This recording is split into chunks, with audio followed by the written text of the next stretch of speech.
ओम नमः शिवाय।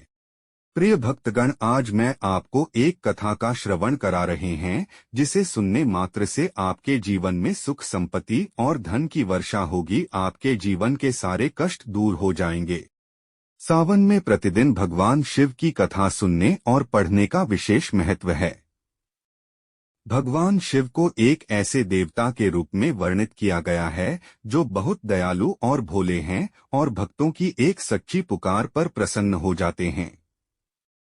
हालांकि जब भगवान शिव क्रोध में आते हैं तो सारी सृष्टि कांपने लगती है।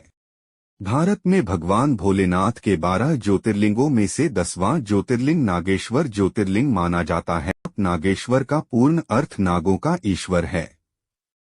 भगवान शिव का एक अन्य नाम नागेश्वर भी है।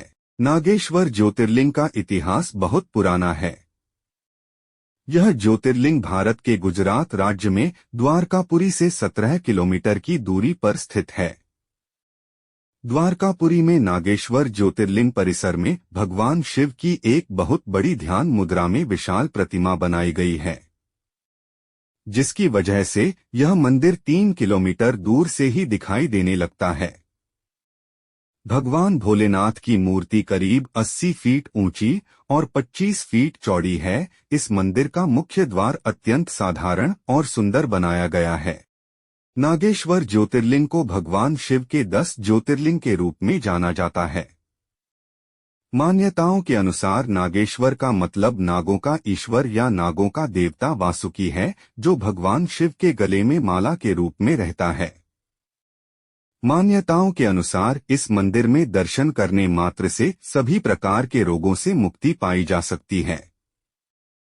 हिंदू धार्मिक पौराणिक ग्रंथों में उल्लेख मिलता है कि नागेश्वर ज्योतिर्लिंग के दर्शन मात्र से सभी प्रकार के पापों से भी मुक्ति प्राप्त की जा सकती है।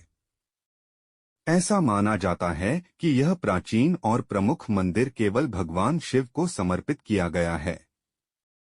यहाँ पर शिवजी की श्रद्धा पूर्वक पूजा नागेश्वर के रूप में की जाती है। श्री नागेश्वर ज्योतिर्लिंग उत्पत्ति पौराणिक कथा। दारुका नाम की एक प्रसिद्ध राक्षसी थी जो पार्वती जी से वरदान प्राप्त कर अहंकार में चूर रहती थी। उसका पति दारुका महान बलशाली राक्षस था। उसने बहुत से राक्षसों को अपने साथ लेकर समाज में आतंक फैलाया हुआ था। वह यज्ञ आदि शुभ कर्मों को नष्ट करता हुआ संत महात्माओं का संहार करता था। वह प्रसिद्ध धर्मनाशक राक्षस था। पश्चिम समुद्र के किनारे सभी प्रकार की संपदाओं से भरपूर 16 योजन विस्तार पर उसका एक वन था, जिसमें वह निवास करता था। दारुका जहां भी जाती थी, वृक्षों तथा विविध उपकरणों से सुसज्जित वह वनभूमि अपने विलास के लिए साथ साथ ले जाती थी। महादेवी पार्वती ने उस वन की देखभाल का दायित्व दारुका को ही सौंपा था, जो उनके वरदान के प्रभाव से उसके ही पास रहता था। उससे पीड़ित आम जनता ने महर्षि औरव के पास जाकर अपना कष्ट सुनाया। शरणागतों की रक्षा का धर्म पालन करते हुए महर्षि औरव ने राक्षसों को शाप दे दिया। उन्होंने कहा कि जो राक्षस इस पृथ्वी पर प्राणियों की हिंसा और यज्ञों का विनाश करेगा, उसी समय वह अपने प्राणों से हाथ धो बैठेगा। महर्षि औरव द्वारा दिए गए शाप की सूचना जब देवताओं को मालूम हुई, तब उन्होंने दुराचारी राक्षसों पर चढ़ाई कर दी। राक्षसों पर भारी संकट आ पड़ा।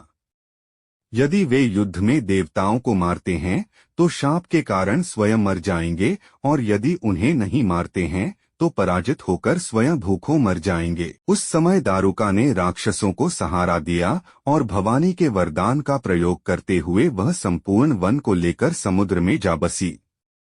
इस प्रकार राक्षसों ने धरती को छोड़ दिया और निर्भयता पूर्वक समुद्र में निवास करते हुए वहां भी प्राणियों को सताने लगे। एक बार धर्मात्मा और सदाचारी सुप्रिय नामक शिव भक्त वैश्य था। जब वह नौका पर सवार होकर समुद्र में जल मार्ग से कहीं जा रहा था, उस समय दारुक नामक एक भयंकर बलशाली राक्षस ने उस पर आक्रमण कर दिया।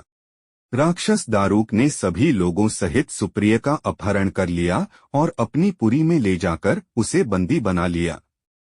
चूंकि सुप्रिय शिवजी का अनन्य भक्त थे, इसलिए वह हमेशा शिवजी की आराधना में तन्मय से लगे रहते थे। कारागार में भी उनकी आराधना बंद नहीं हुई और उन्होंने अपने अन्य साथियों को भी शिवजी की आराधना के प्रति जागरूक कर दिया। वे सभी शिवभक्त बन गए।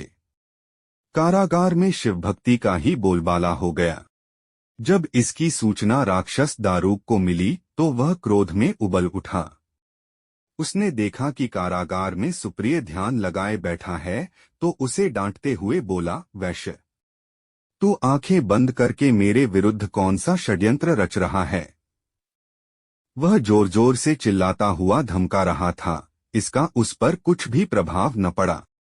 घमंडी राक्षस दारूक ने अपने अनुचरों को आदेश दिया कि इस शिवभक्त को मार डालो। अपनी हत्या के भय से भी सुप्रिय डरे नहीं और वह भयहारी संकटमोचक भगवान शिव को पुकारने में ही लगे रहे। देव, आप ही हमारे सर्वस्व हैं, आप ही मेरे जीवन और प्राण हैं। इस प्रकार सुप्रिय वैश्य की प्रार्थना को सुनकर भगवान शिव एक बिल से प्रकट हो गए। उनके साथ ही 4 दरवाजों का एक सुंदर मंदिर प्रकट हुआ।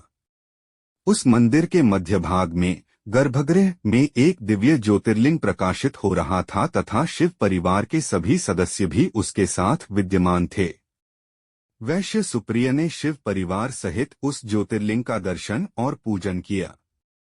सुप्रिय के पूजन से प्रसन्न भगवान शिव ने स्वयं पाशुपतास्त्र लेकर प्रमुख राक्षसों को व उनके अनुचरों को तथा उनके सारे संसाधनों अस्त्र शस्त्र को नष्ट कर दिया। लीला करने के लिए स्वयं शरीर धारण करने वाले भगवान शिव ने अपने भक्त सुप्रिय आदि की रक्षा करने के बाद उस वन को भी यह वर दिया कि आज से इस वन में ब्राह्मण, क्षत्रिय, वैश्य तथा शूद्र इन 4 वर्णों के धर्मों का पालन किया जाएगा।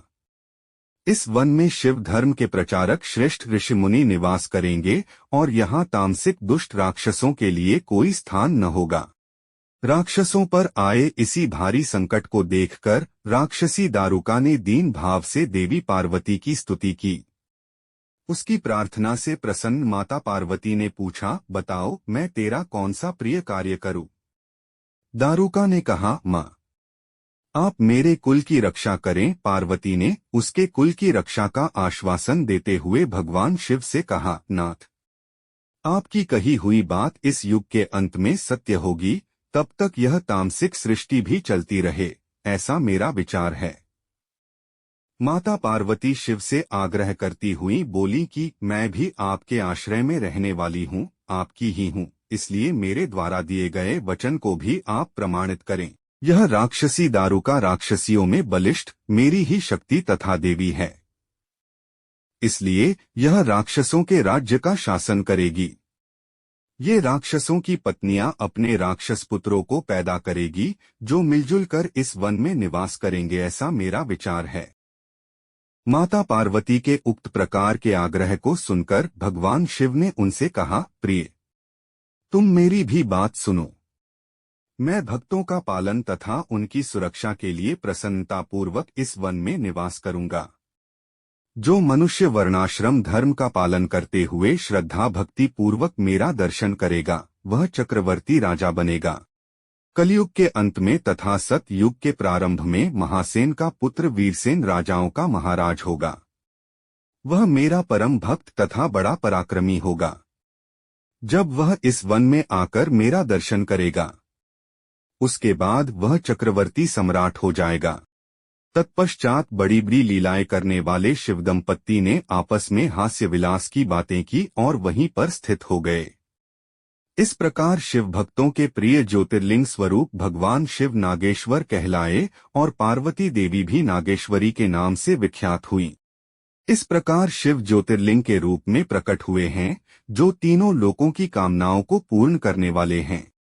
नागेश्वर ज्योतिर्लिंग के दर्शन करने के बाद जो मनुष्य उसकी उत्पत्ति और माहात्म्य संबंधी कथा को सुनता है वह समस्त पापों से मुक्त हो जाता है तथा संपूर्ण भौतिक और आध्यात्मिक सुखों को प्राप्त करता है।